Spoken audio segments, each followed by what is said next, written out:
Okay, Mayor, it's been a busy news day. First of all, with the president, Joe Biden, talking about transportation and an infrastructure plan. Any initial reaction to what the president had to say and how that may trickle down to Seattle with so many needs in Seattle? I think it's a really exciting development. And I was just on a call about an hour ago with the new Secretary of Labor, Marty Walsh, walking us through some of the infrastructure bill as well as what they're planning for Department of Labor. It's going to be really good for Seattle. I think it will not only help our needed infrastructure programs, it's going to be a great jobs bill that we're going to be able to get more people in good family wage jobs, hopefully apprenticeship programs and the like, which we know in this economy, we have to have a bridge to family wage jobs. So I'm very excited for this infrastructure package. I hope that Congress passes it quickly. There's not a city in America, big or small, that doesn't need this kind of assistance right now. And we're really building for that next generation of Americans. And so this is a once in a generational opportunity, and I hope we can seize it quickly. Any idea at this early juncture? I mean, granted, there's a process here to play out. How that would trickle down to, say, the West Seattle Bridge, Magnolia Bridge, other big ticket items that have issues?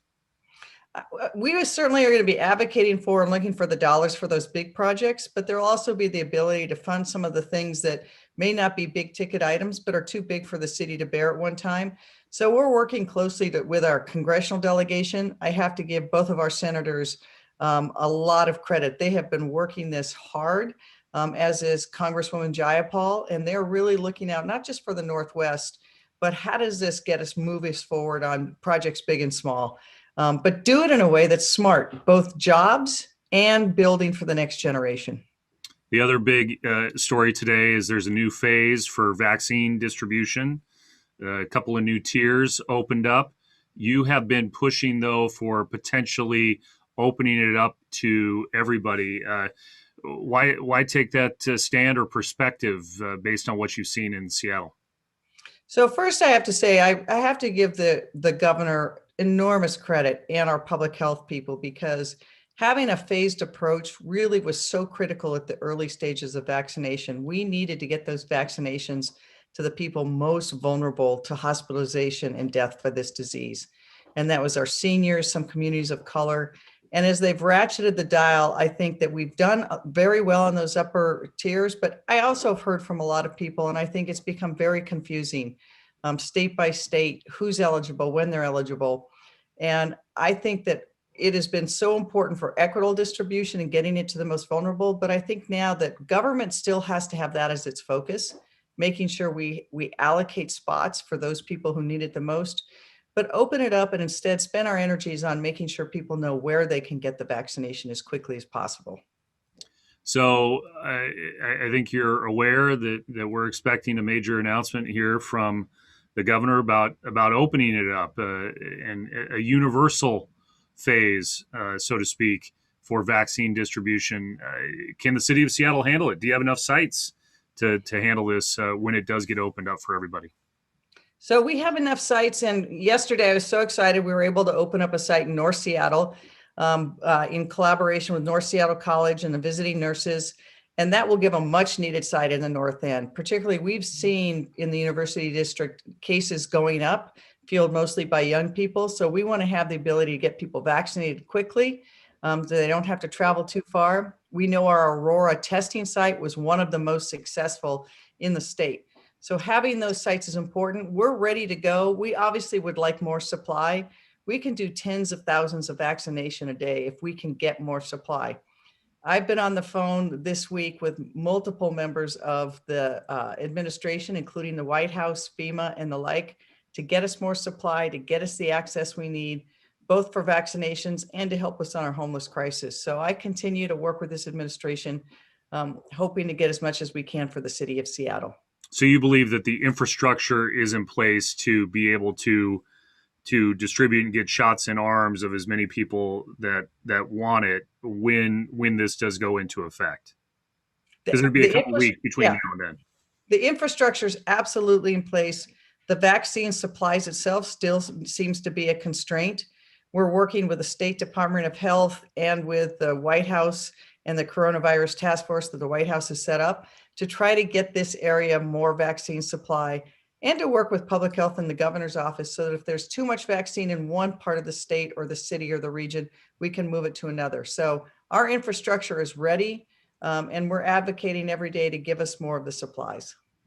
You know, you had told me a couple of months ago that you were forecasting June as a month when there may be eligibility for all, and here we are talking about April.